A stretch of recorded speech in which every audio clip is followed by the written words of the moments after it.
Itu hebatnya orang. Menurut saya sih mereka punya aturan yang sangat luar biasa. Dan yang dibebaskan itu apa? Semua. Kalau semua bebas semua, apalagi budaknya Mas? Siapa lagi? Nggak ada budaknya. Nggak ada lagi. Nggak ada.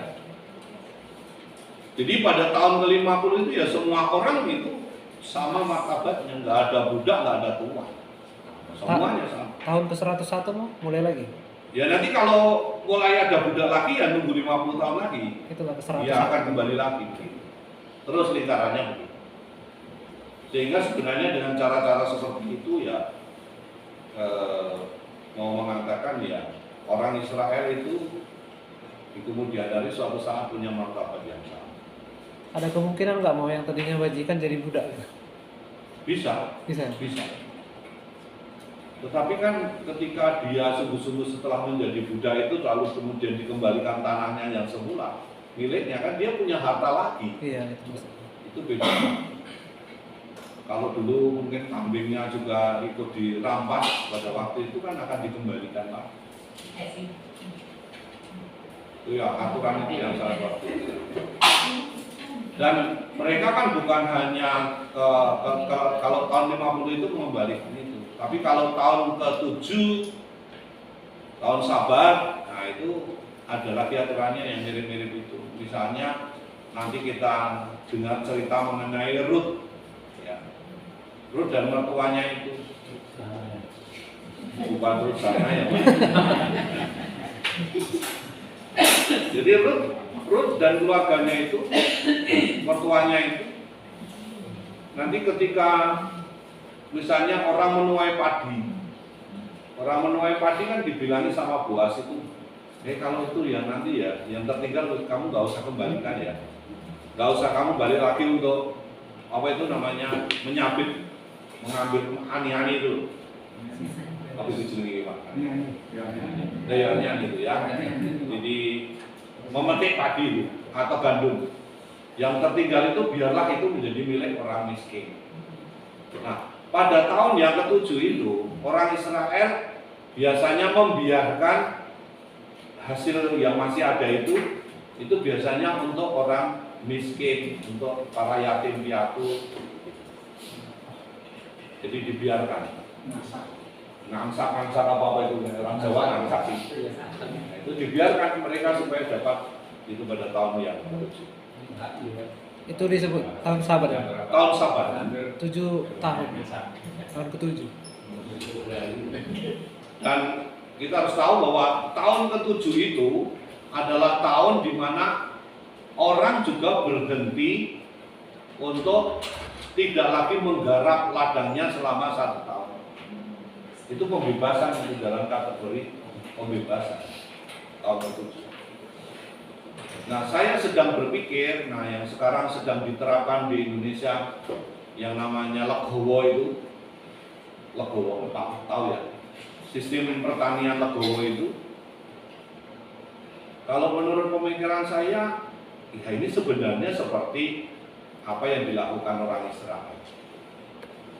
Jadi yang legowo itu bagian sini ditanami, terus sini tidak ditanami, sini ditanami, sini tidak ditanami. Nah, kan namanya legowo. Iya, ada selangnya. Sehingga besok lagi yang benar. Nah, sekarang orang-orang itu ngomong legowo tetapi tidak mempraktekkan itu. Kalau yang di sini itu ditanami, berarti yang sekarang ditanami itu harus dibebaskan, tidak ditanami lagi, dan yang ditanami dipindah yang kemarin tidak ditanami. Harusnya begitu. Nah, ini yang dibuat oleh orang Israel. Maka pertanian orang Israel itu sangat luar biasa itu ya. Membiarkan 1 tahun itu tidak ditanami. Nanti 7 tahun lagi yang lain itu begitu. Pada tahun ke-7 diistirahatkan, nanti yang lain diolah lagi. Tahun ke-7 diistirahatkan lagi. Istirahatnya berapa? 1 tahun. Nah, kalau modelnya macam ini ya saya kira sangat luar biasa. Tanahnya kembali subur kok. Nah, orang Indonesia ini kan agak berbeda itu, konek petani-petani. Rugi. Orang merasa rugi. Padahal itu sebenarnya yang bagus. bagus itu adalah itu. Karena tanah itu benar-benar istirahat. Jadi pada hari yang ke-7 itu dipraktekkan menjadi tahun yang ke-7. Nah, 7 kali 7 tahun itu nanti ketemunya tahun Yobel. Oh, berarti rotasinya kelipatan 7 ya, Bang? 7 ya, sabat kaitannya dengan sabat.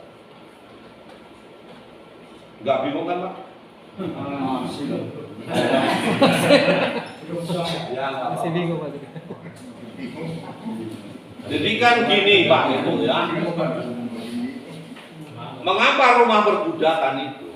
Karena Firaun itu menganggap bahwa dialah yang punya budak itu. Yang merasa punya budak itu siapa? Firaun. Maka dia menganggap sebagai tuan. Nah, kalau dia sebagai tuan, maka mestinya dia nggak akan membebaskan orang Israel itu, nggak mau melepaskannya. Mestinya. Nah, kisah mengenai pelepasan orang Israel itu entah sebenarnya lari atau diusir, tapi lepas dari perbudakan itulah sebenarnya yang dikategorikan sebagai tahun Yobel itu. Bangsa pilihan kok jadi budak tadi? Ya bisa terjadi tuh ya Pak. Makanya bangsa pilihan tadi budak. Apa istilah budak? Bukan istilah, tapi suku-suku menjadi budak. Tapi toh meskipun itu jadi budak, toh mereka nanti dikembalikan ke tanah. Maka pada waktu saya kasih pengantar kepada Bapak, Ibu, masih ingat, perjalanan keluaran itu adalah perjalanan terbalik dari perjalanan Abraham ke tanah terjadi. Karena nanti sebenarnya dengan pergi ke Mesir itu balik lagi ke tanah terjadi.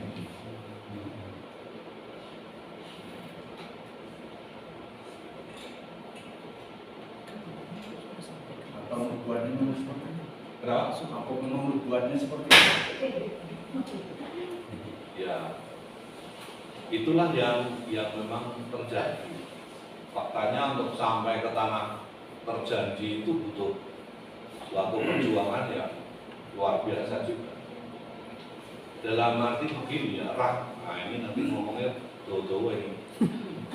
Kadang-kadang kan kita itu gini loh, pikirnya wah mungkin pokoknya semua yang terpilih itu gratis. Hebat kan bahasa terpilih? Ya, semuanya mau dikasih pokoknya gratis. Yang gratis itu apa? Rahmatnya. Kita kan diberikan rahmat ya itu. Tetapi rahmat kan bukan berarti terus kita duduk berpangku tangan lalu dapat gitu. Memang rahmatnya itu diberikan, tetapi ada unsur dari pihak manusia partisipasinya untuk kembali mendapatkan tanah pusaka itu. Nanti ya kita bisa lihat loh Pak, meskipun dikatakan orang pilihan, tapi bagaimana mereka memberontak itu? Wah, itu perjalanan dari nanti perjalanan yang setelah melintasi laut merah itu, kita akan melihat betapa nggak mudahnya mereka itu. Dan Musa itu pusing sekali sebenarnya menghadapi mereka itu dalam perjalanan. Dikasih ini, dikasih itu, masih sampai Musa itu pengeluh nanti. Ngomong, bisa nggak kita artikan mereka itu jadi budak semacam ditempa supaya mereka lebih survive, lebih kuat gitu? Kan biasanya gitu Bang. Kalau Ya, mengalami kesulitan jadi lebih tangguh. mungkin dalam arti tertentu bisa dikatakan itu, tapi harus lihat kenyataannya bahwa bangsa Israel karena dulu kelaparan itu. Karena kelaparan itu kan mereka mendapatkan kemudahan berkatnya. Tetapi setelah itu juga mengalami menjadi kesulitan ketika orang tidak mengenal lagi jasa dari Yusuf. Itu persoalannya. Tapi dulu kan nikmatnya Rahman itu kan sudah dinikmati juga Pak. Pada waktu orang Israel itu mestinya kelaparan menjadi tidak kelaparan. Tapi kan ada juga momen mereka ngeyel yang dipatokin ular itu. Ah, ya itu nanti kan. Itu yang mau saya katakan. Ya. Kalau tadi dikatakan tahun Sabat itu 7 kalinya menjadi tahun Yobel. Tapi kenapa di pembebasan perbudakan di Mesir ini tidak tepat dengan perkalian tahun Yobel, karena lamanya perbudakan kan 430 tahun selama di Mesir. 50-50 Pak ngitungnya. Tapi waktu itu kan belum patokan ngitungnya kapan Pak? Patokan ngitung mulai pembebasan itu kan mulai dari keluaran dari Mesir Pak.